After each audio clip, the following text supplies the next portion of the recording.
sige na. Kailangan nakangiti yan, ha? Ayan, ngiti na agad. Ikaw, ngiti na. O, ayusin ang ngiti. Ayusin. Parang naiilang ka pa. Dali. Sa halos 2 taon ko sa bigay grupong na. Fresh Bigay todo Steps, na. Yan. madami-dami na rin akong natutunan.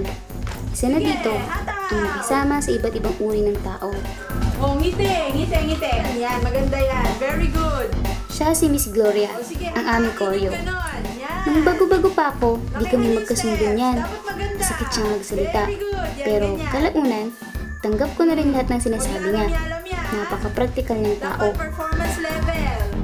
Sige, yan. Very good. Siya si Rosie. Sige, ganyan lang. Malayo-layo Yan. na rin ang kanyang narating. Nakapagtanghal na siya sa Malaysia. Sige, mabuti yan. Oh, hindi ka naman nakangiti. Ngiti. Ikaw, ngiti ka naman. Siya naman si Vicky. Sige. Galing pa siyang Cebu. Yan. Very good. Sige, 1, 2, 3, 4. Clap. Yan. Siya si Grace. Sige. Napakamahiyain niya. Oh, paano Pero mo masarap siyang naging kasama. nagana? Dali. O, sige, yan. Bigay todo. Anong pangalan mo kasi? Ang kulit mo naman. Ilang beses ko nang sinasabi. Para na akong sirang plaka. Hindi ka naman sirang plaka. Sira ka lang talaga.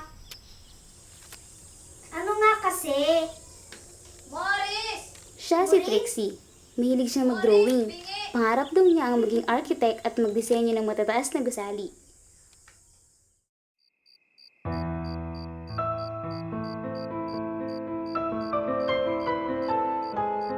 Si Ate Fatima ang pinakamahusay sa aming lahat. Siya rin ang pinakamalungkot. Iniwan siya ng kanyang ina sa bahay ampunan. Tapos, tumakas siya.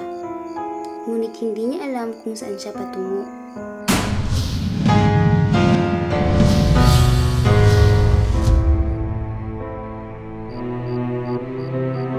Siya ang pinakamatalik kong kaibigan. Kung malungkot ako, pinapasaya niya ako. Ngunit kung siya ang malungkot,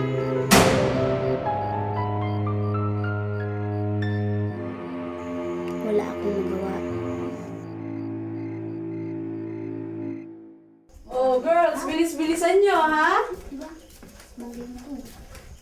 Tapos, lipstick ang lagi. Yan. Sige pa, kapalan mo, ha? You're so pretty. Oh, Rosie, ba't di ka pa nakaayos? Ako kayang nag-aayos sa kanila. Ikaw, di ka na. Hindi mo na kailangan sumali.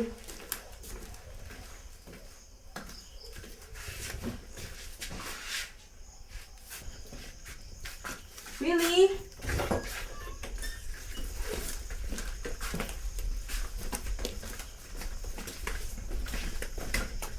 Siya si Willie. Siya ang tagabukas ng pinto.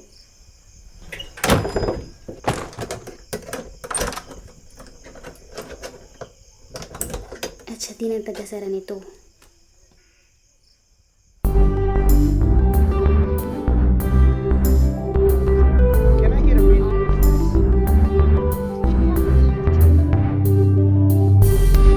Morris.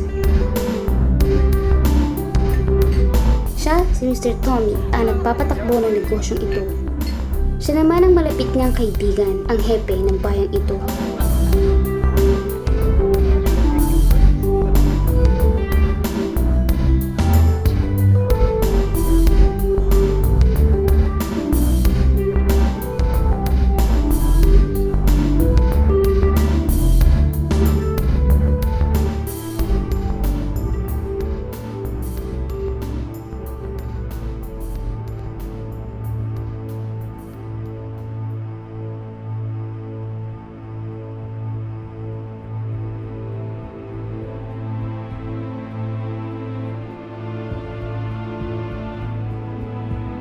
At siya ang mukha ng muling hahamon sa aking kabataan.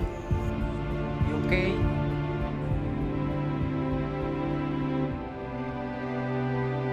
Gaya ng mga ibang nakakasama ko dito, natutunan ko na ding maging okay. Sina Ate Fatima, Trixie at iba pa, kahit papano'y nahanapan namin ng paraan para ngumiti. Para maging masaya, iniintindi namin ang bawat isa. Kami ay walang pinagkaiba. Kami ang mga fresh steps. At dito nagtatapos ang aming pagtatanghal.